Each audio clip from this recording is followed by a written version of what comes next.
వివాహం ఒక పరిచర్య సిరీస్ నందు దైవిక నాయకత్వం 5వ వాల్యూమ్. పాఠము 3. ప్రతిదినం దేవుణ్ణి విశ్వసించడం. భార్యాభర్తలు వారి జీవితాలలోని అన్ని విషయాలలో దేవుని పిలుపును, ఎన్నికను నమ్మవలసిన అవసరం ఉన్నది. ఆయన సత్యములలో నడుచుటకు కృపను, మనకు అవసరమైనవన్నీ ఇస్తానని వాగ్దానం చేస్తున్నాడు. మనం ప్రతిరోజు ఆయనకు ఎలా విధేయత చూపించాలో, ఆయనలో ఎలా నివసించాలో నేర్చుకోవడం మన భాగం. దేవుని వాగ్దానాలను నమ్మండి. దేవుని సకల ఆశీర్వాదములు యేసుక్రీస్తుపై మనకున్న విశ్వాసం ద్వారా వస్తుందని మనం జ్ఞాపకం ఉంచుకోవాలి. మనం మరింత ఎక్కువగా ఆయన కుమారుని స్వరూపంలోకి రూపాంతరం చెందాలన్న తండ్రి యొక్క ప్రధానమైన సంకల్పం. దేవుడు ఈ వాగ్దానం చేస్తున్నాడు. ఆ మహిమ గుణాతిశయములను బట్టి ఆయన మనకు అమూల్యములను, అత్యధికములనైన వాగ్దానములను అనుగ్రహించి ఉన్నాడు. దురాశను అనుసరించుట వలన లోకమందున్న భ్రష్టత్వమును ఈ వాగ్దానముల మూలముగా మీరు తప్పించుకొని దేవ స్వభావం నందు పాలివారగునట్లు వాటిని అనుగ్రహించను. 2 పేతురు 1వ అధ్యాయము 4వ వచనం. విశ్వాసంతో దేవుణ్ణి అడగండి. మీలో ఎవనికైనను జ్ఞానము కొదువుగా ఉన్న ఎడల అతడు దేవుణ్ణి అడగవలెను, అప్పుడది అతనికి అనుగ్రహింపబడును. ఆయన ఎవనిని గద్దింపక అందరికీ ధారాళముగా దయచేయువాడు. అయితే అతడు ఏమాత్రమును సందేహింపక విశ్వాసముతో అడగవలెను. సందేహించువాడు గాలి చేత రేపబడి ఎగిరిపడు సముద్ర తరంగమును పోలియుండును. అట్టి మనుష్యుడు విమనస్కుడై తన సమస్త మార్గముల యందు అస్థిరుడు గనుక ప్రభువు వలన తనకేమైనను దొరుకునని తలంచుకొనరాదు. యాకోబు 1వ అధ్యాయము 5-8 వచనాలు. పరివర్తనను చూడండి. ఎందుకనగా తన కుమారుడు అనేక సహోదరులలో జ్యేష్ఠుడగునట్లు దేవుడెవరిని ముందు ఎరిగెనో వారు తన కుమారునితో సారూప్యము గలవారగుటకు వారిని ముందుగా నిర్ణయించెను. రోమ 8వ అధ్యాయము 29వ వచనం. యేసులా ఉండండి. దేవునితో ఏక మనస్సు కలిగి ఉండాలనే కోరిక, దానికోసం ప్రార్థించండి. దేవునికి ప్రాధాన్యత నివ్వండి. ఈ పునాది మీదే, మిగతావన్నీ నిర్మించబడతాయి. ప్రతిరోజు దేవుని ఒడిలోకి ప్రాకుటకు ఎంచుకోండి. ఆయన వాక్యంలో నిలిచి ఉండండి. ఆయనతో ఒంటరిగా కొంత సమయం గడపండి. ప్రార్థన దృక్పథంతో మీరు ఆయనలా ఉండాలనుకుంటున్నారని చెప్పండి. ఆయన చిత్తం చేయడానికి బలము, మార్గదర్శకత్వం కోసం అడగండి. ఆ ప్రార్థనకు దేవుడు ఎల్లప్పుడూ జవాబిస్తాడు. స్వీయ పరీక్ష. మీ రోజువారీ మౌన ధ్యాన సమయం ఎప్పుడు క్రమంగా జరుగుతుందా? మీరు ఒంటరి ప్రార్థనలోను, కుటుంబ ప్రార్థనలో సమయాన్ని వెచ్చిస్తున్నారా? మీరు ఈ విషయంలో విఫలమైతే దేవుణ్ణి క్షమాపణ కోరుతూ దిగువ ఒక ప్రార్థనను వ్రాయండి. మరలా ప్రారంభించి దానిలో కొనసాగడానికి కృప ఇవ్వమనండి. దేవుడు సమకూర్చుతాడు. జ్ఞాపకం ఉంచుకోండి, మీరు విఫలమైనప్పుడు క్షమించు అని దేవునిని అడగడానికి ఆయన మీకు కావలసిన శక్తిని, దీనత్వమును అనుగ్రహిస్తాడు. మీ వైఫల్యాలకు సాకులు చెప్పవద్దు, కప్పిపుచ్చవద్దు లేదా వాటికి భయపడవద్దు. యేసు దానిని శిలువపై ప్రాయశ్చిత్తము చేశాడు. క్షమించమని అడగడానికి మనం ఇష్టపడాలి. అదే మన పరివర్తనకు ఇది కీలకం. మన పాపము చేసినప్పుడు దేవుని పరిశుద్ధాత్మ మనలను ఒప్పిస్తాడు. యోహాను 16వ అధ్యాయము 8-9 వచనాలు. పాపాన్ని ఒప్పుకోవడం. 1వ యోహాను 1వ అధ్యాయము 9వ వచనం. పశ్చాత్తాప పడడం లేదా పరిశుద్ధత వైపు మరొక దిశను మార్చడం. అపోస్తుల కార్యములు 17వ అధ్యాయము 30వ వచనం. మరియు పూర్తి సహవాసానికి, పునరుద్ధరించబడడానికి, రూపాంతరం చెందడానికి ఆయన యొద్ద క్షమాపణను అడగడం. ఎఫెసీ 1:7 అనేది మన బాధ్యత. మీ ప్రవర్తన వల్ల బాధపడ్డ వ్యక్తిని క్షమించమని అడగండి. కావున నీవు బలిపీఠమునొద్ద అర్పణము నర్పించుచుండగా నీ మీద నీ సహోదరునికి విరోధమేమైనను కలదని అక్కడ నీకు జ్ఞాపకము వచ్చిన ఎడల అక్కడ బలిపీఠము నెదుటనే నీ అర్పణము విడిచిపెట్టి మొదట వెళ్ళి నీ సహోదరునితో సమాధాన పడుము. అటు తరువాత వచ్చి నీ అర్పణము నర్పింపుము. మత్తాయి 5:23-24 మీరు క్షమాపణ అడగవలసిన అవసరం వస్తే లేదా ఎవరినైనా క్షమించుటకు మీకు సహాయం కావాలంటే అనుబంధం పి నమ్మకం మరియు క్షమాపణ చూడండి. మీ వైవాహిక జీవితంలో క్షమించుటకు అర్థం చేసుకోవడంలో, దానిని ఆచరించడంలో మీకు సహాయం చేస్తుంది. భార్య యొక్క భాగం. భార్యలారా, మీ భర్త వైఫల్యాలు మీకు బాగా తెలుసునని నాకు తెలుసు. అందుకనే మీ ఇద్దరిలో దేవుడు ఏమి చేయగలడో దానిని విశ్వసించవలసిన అవసరత నీకు ఉన్నది. మీ భర్తను ధృవీకరించడంలోనూ మీ ఇంటికి దైవిక న్యాయకత్వంలో విజయం సాధించడంలో అతనికి సహాయం చేయడం కోసం మీరు అతనిని దేవుని శాశ్వతమైన దృక్పథంతో చూడడం అవసరం. నా భార్య నన్ను తెలుసుకున్న తర్వాత అనేక సంవత్సరాలుగా నేను మారుతానని నమ్మడం ఎంత కష్టమో నేను ఊహించుటకు ప్రయత్నించాను. దేవుడు నా ఇంటిపై నన్ను నాయకుడిగా, కాపరిగా, యాజకునిగా చేసినది మార్గం వెంట వైఫల్యాలు ఉన్నప్పటికీ ఇది నిరంతరం విశ్వాస ప్రక్రియ. అయితే ఆమె నమ్ముటకు, దేవుణ్ణి స్తుతించుటకు ఎంచుకుంది. నేను ఎవరనే దాని మీద ఆమె నన్ను చూడడం మానేసి, సరే దేవా, అతను ఇలా ఉండగలడని మీరు అంటున్నారు, నేను అతనిని నమ్మలేనని భావించినప్పుడు నేను నిన్ను విశ్వసిస్తున్నాను, నమ్ముతున్నాను. అనుభూతి, భావన అనే పదాన్ని గమనించండి. భావాలు మారవచ్చు, మారతాయని గుర్తించండి. అయితే దేవుని సత్యం మారదు. భార్యలారా, మీరు దేవుణ్ణి నమ్ముతున్నారా? మీరిద్దరూ క్రీస్తు స్వరూపంలోనికి మార్చబడుచుండగా మీ భర్తకు ప్రేమతో, వినయపూర్వకంగా, దృఢపరచు రీతిగా సహాయం చేయడానికి ఆయన నీవు నమ్ముటకు విశ్వాసం, కృపను, శక్తిని ఇస్తాడు. దేవుని సహాయాన్ని కోరుతూ మీ ప్రార్థనను క్రింద వ్రాయండి. దేవుడు ఇప్పటికే అక్కడ ఉన్నాడు.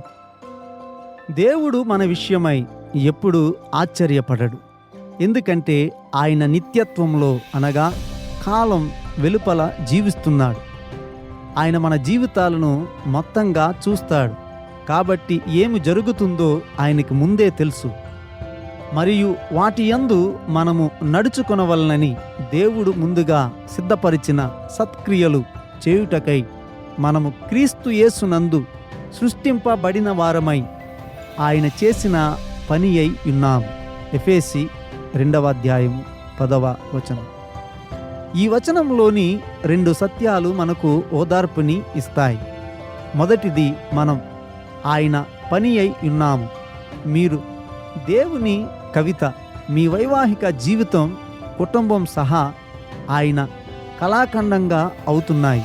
రెండవది, ఆయన కృప ఆయన చిత్తాన్ని చేయగలిగేలా చేస్తుంది. మనము క్రీస్తు యేసులో సత్క్రియల కొరకు సృష్టించబడ్డాము.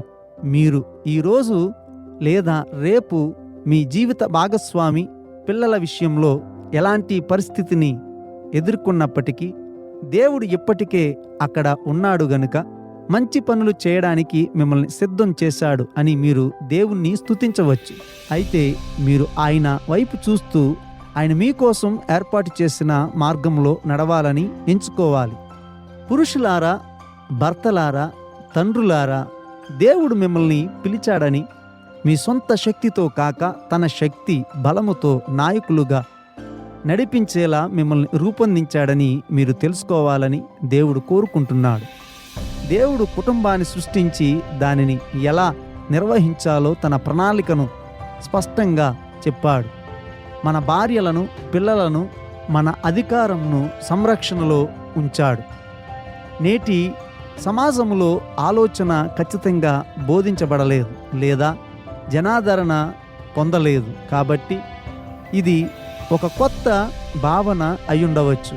మీ భార్యకు ఇది కష్టమైన సర్దుబాటు కావచ్చు. అయితే నిరుత్సాహపడకండి. దేవుని మార్గదర్శకత్వం కోసం వెతుకుతూ ఉండండి. వినయంగా, విధేయతతో ఉండండి. మీరందరూ ఆశీర్వదించబడతారు. కుటుంబంలో అధికారం అనేది దేవుని రూపకల్పన. ఆచారాలు, సంస్థాగత నిర్వహణ శైలిని అనుసరించే నాయకుడిచే పురపాలక పాలన పాలించబడినట్లే కుటుంబం కూడా. అయితే ఒక ముఖ్యమైన వ్యత్యాసం ఉంది. మన కుటుంబ నమూనా దేవుని నుండి వచ్చింది. విజయం కోసమై లౌకిక నమూనా కాదు.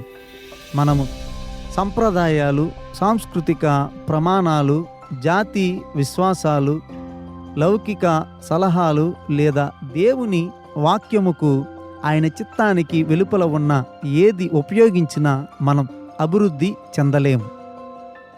మరియు దేవుడైన యెహోవా, నరుడు ఒంటరిగా నుండుట మంచిది కాదు, వానికి సాటి అయిన సహాయమును వాని కొరకు చేయుదుననుకొనెను.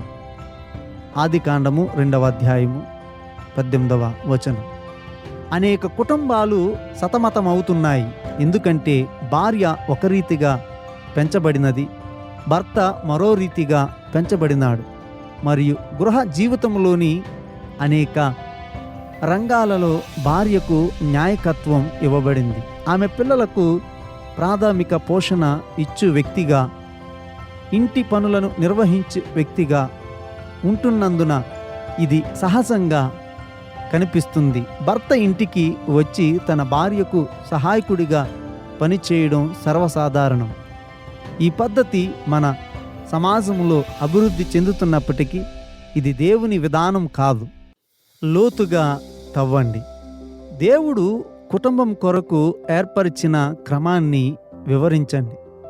ప్రతి పురుషునికి శిరస్సు క్రీస్తనియు, స్త్రీకి శిరస్సు పురుషుడనియు, క్రీస్తునకు శిరస్సు దేవుడనియు మీరు తెలుసుకొనవలనని కోరుచున్నాను. 1 కొరింథీ 11వ అధ్యాయము 3వ వచనం. భార్యలారా, మీ భర్తలకు విధేయులై యుండుడి, ఇది ప్రభువును బట్టి యుక్తమై ఉన్నది. భర్తలారా, మీ భార్యలను ప్రేమించుడి, వారిని నిష్ఠుర పెట్టుకుడి. పిల్లలారా, అన్ని విషయములలో మీ తల్లిదండ్రుల మాట వినుడి, ఇది ప్రభువును బట్టి మెచ్చుకొన తగినది. తండ్రులారా, మీ పిల్లల మనస్సు కృంగకుండునట్లు వారికి కోపము పుట్టింపకుడి. కొలస్సీ 3వ అధ్యాయము 18 నుండి 21 వచనాలు. దేవుడు ఒక అధికారక నిర్మాణాన్ని, నిర్వహణ శైలిని స్థాపించాడు. ఈ క్రమం దేవుని వాక్యమంతటా స్పష్టంగా చూడగలం. దేవుడు పురుషుడు, స్త్రీ మరియు పిల్లలు.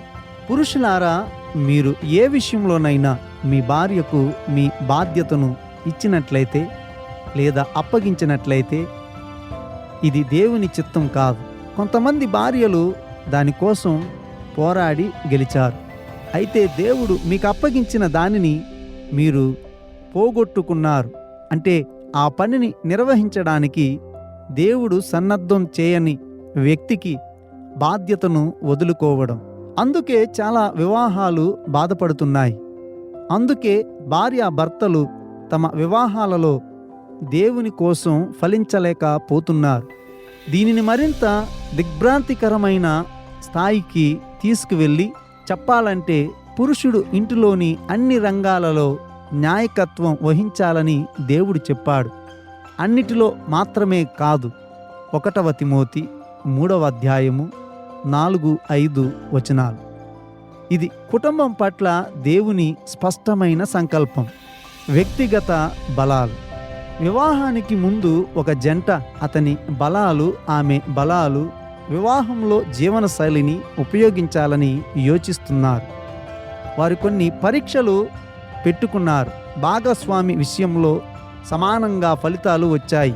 అప్పుడు నాయకురాలిగా ఆమెకు అనుకూలంగా ఆర్థిక పరిస్థితి 80% పెరిగింది.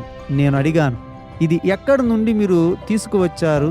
సరే, కాబట్టి మీరు బడ్జెట్ అకౌంటింగ్లో మెరుగ్గా ఉన్నారు, మరింత పొదుపుగా ఉన్నారు, మీ చెక్ బుక్ను సరిదిద్దడంలో మెరుగ్గా ఉన్నారు. అయితే మీరు ఆర్థిక విషయాలలో 80% నిర్ణయం తీసుకోవాలనుకుంటున్నారా? బైబిల్ ఏం చెబుతుంది? పురుషుడు ప్రతి విషయంలోనూ న్యాయకత్వం వహించాలని బైబిల్ చెబుతుంది.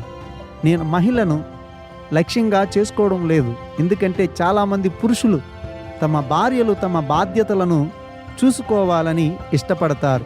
ఒక భార్యకు చెక్ బుక్ సరిదిద్దడం విషయంలోనూ, బిల్లులు చెల్లించడంలోనూ, ఇంకా అలాంటి విషయాలలో మరింత క్రమబద్ధంగా ఉండడం వంటి నైపుణ్యతలు, ప్రతిభ ఉంటే ఆమె ఎలా చేయాలా? దేవుణ్ణి స్తుతించండి. అవును, చేయాలి. ముఖ్యంగా భర్త దాని విషయంలో బాగా లేకుంటే చేయవచ్చు. ఆమె మీ సహాయకురాలు.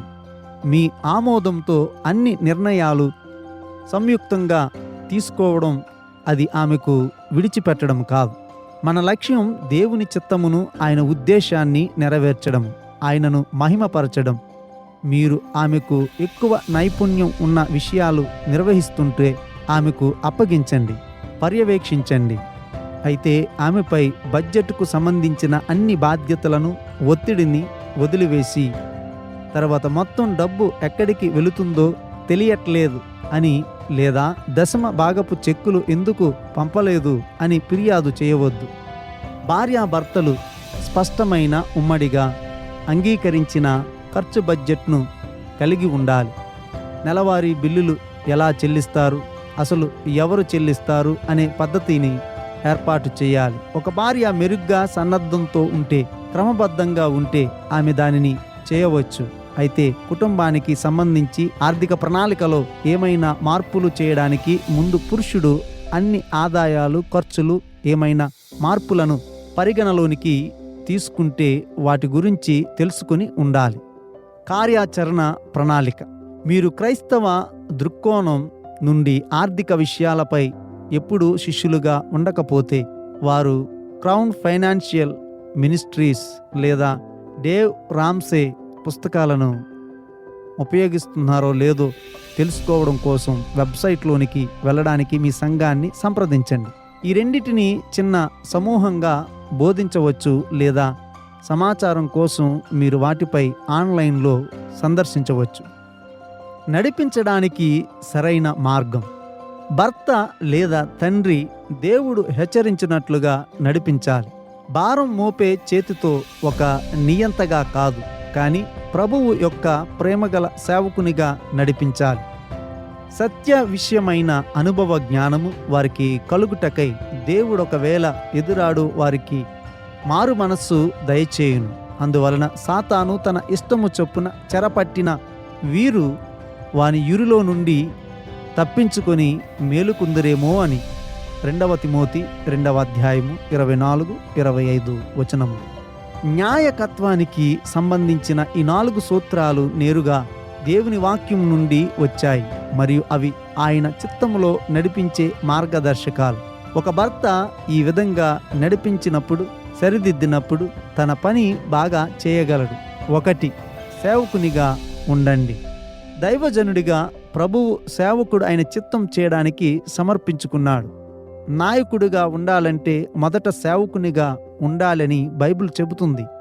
దీని అర్థం మీ భార్య బిడ్డలకు సేవ చేయడానికి మీరు ఏమి చేయాలనుకుంటున్నారో వారిని అడగండి. కొంతమంది తండ్రులు తమ భార్య లేదా వారి పిల్లల ఇష్టాన్ని చేయడం కోసం వెళ్ళేవారిగా మారారు. ఇది గందరగోళాన్ని కలగజేస్తుంది. బాధ్యతను పంచుకుంటాం, అయితే అధికారము కాదు. పురుషులారా, అన్ని విషయాలలో పర్యవేక్షించుటకు అవగాహన కలిగి యుండుటకు మనం దేవుని చేసిన రూపకల్పనకు సమర్పించుకుంటాం. అయితే ప్రాతినిధ్యం అప్పగించడం కూడా దేవుని రూపకల్పమే. యేసు తన తండ్రి చిత్తం నెరవేర్చడానికి వచ్చాడు. తండ్రి తన కుమారునికి పనిని అప్పగించాడు. యేసు ప్రభువు ఇప్పుడు మనకు అప్పగించాడు. మన కుటుంబంలోని వారికి అప్పగించవచ్చు. 2, మృదువుగా ఉండండి. సేవకుడు అందరితో మృదువుగా ఉండాలి. ఆధిపత్య స్ఫూర్తి కలిగి మన నాయకత్వ శైలిగా ఉండాలని దేవుడు కోరుకొనడు. మీరు దేవుణ్ణి సేవిస్తున్నప్పుడు మీరు కొన్నిసార్లు ఉద్దేశపూర్వకంగాను మరికొన్నిసార్లు అజ్ఞానంతో తప్పులు చేస్తారు. మీరు మీ కుటుంబాన్ని పర్యవేక్షిస్తున్నప్పుడు వారు మీ సన్నిహితమైన సహేతుకమైన నాయకత్వానికి లొంగిపోవడం నేర్చుకుంటూ ఉన్నప్పుడు అవిధేయత తప్పులు ఉంటాయి. జ్ఞాపకం ఉంచుకోండి, మీరు వారికి దేవుని ప్రతినిధి, ఆయన ప్రతిబింబం. మనము ఆయన ఎదుట మనము తగ్గించుకొని ఉన్నప్పుడు దేవుడు సహనం కలిగి క్షమించే వాడుగా ఉన్నాడు. ఆ ప్రేమను ఆయన మీ సంరక్షణలో ఉంచిన వారికి అనగా మీ భార్య పిల్లలకు అందించండి. దేవుని జ్ఞానాన్ని అన్వయిస్తూ పర్యవేక్షిస్తూ దిశనిర్దేశం చేయడం మీ బాధ్యత. అయితే మీ కుటుంబంలోని వారు మీ మార్గాన్ని అనుసరించడంలో విఫలమైనప్పుడు వారిని క్షమించుట కనికరించుట కూడా మీ బాధ్యత. మీకు కష్టపడుతున్న దృఢ సంకల్పం ఉన్న భార్య ఉండవచ్చు. ఈ సమాచారం ఆమెకు నచ్చనట్లు మీరు గ్రహించి ఉండవచ్చు. మీరు చర్చించుటకు భయపడవచ్చు. వాస్తవానికి కొన్ని విషయాలలో మీరు నాయకత్వం వహించడం చాలా తక్కువ. ఇది సాధారణం. కొంతమంది స్త్రీలు తమ సొంత హద్దులు కలిగి ఉంటారు.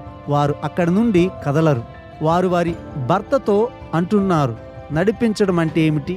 నీవు ఎక్కడికి వెళ్ళావో కూడా నాకు తెలియదు. నీవు చేసిన చెడు పనులన్నిటినీ చూడు. నీవు నడిపించడానికి నేను అనుమతిస్తానా?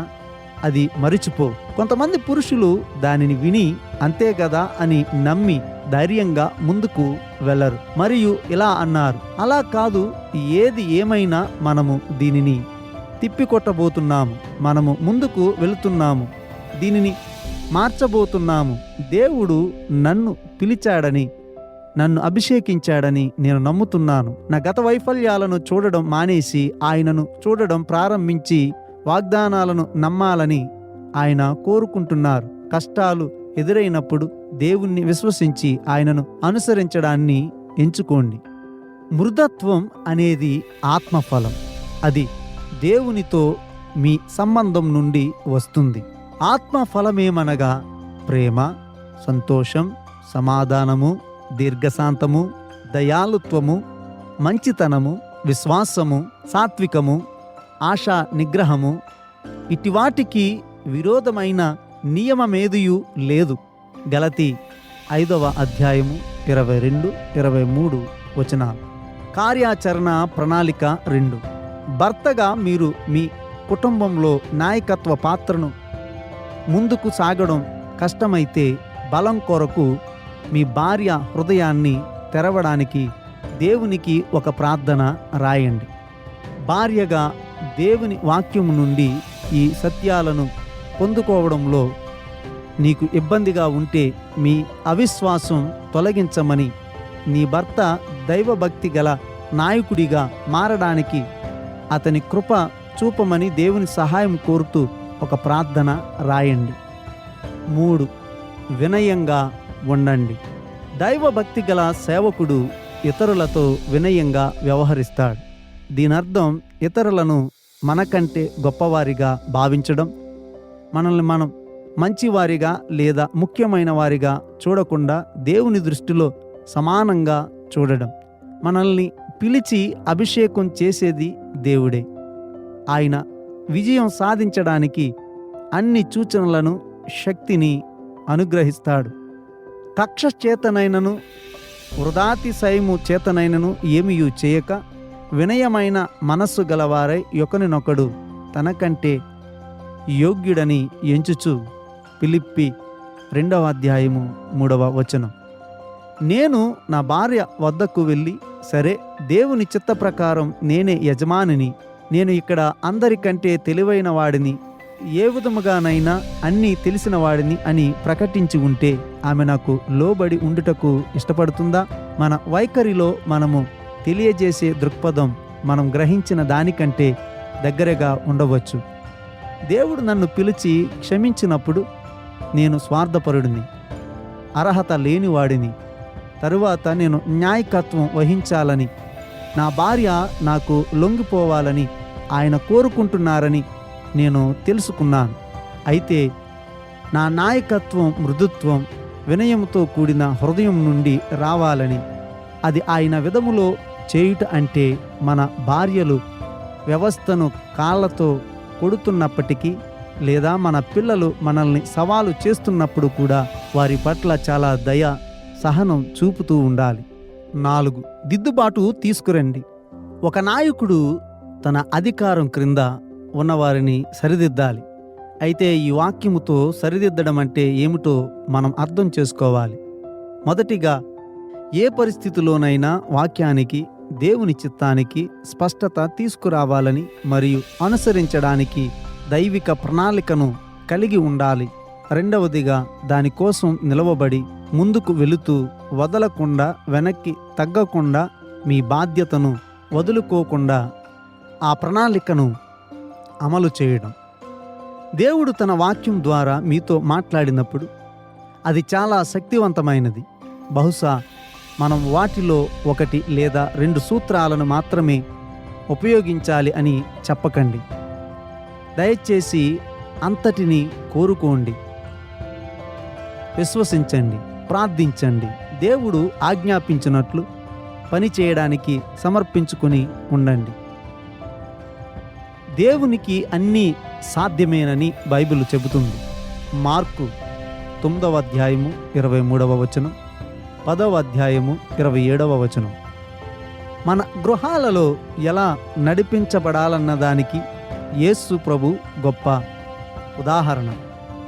మరియు పరీక్షలు, వ్యతిరేకత ఉన్నప్పుడు ఎలా చేయాలో ఆయన వాక్యం మనకు బోధిస్తున్నది. నాయకుడు నిష్ప్రియంగా లేదా ప్రమేయం లేకుండా ఉండకూడదు. మనము మన బాధ్యత లేదా అధికారాన్ని వదులుకోకూడదు. జ్ఞాపకం ఉంచుకోండి, భార్యలు మనకు సహాయకులు.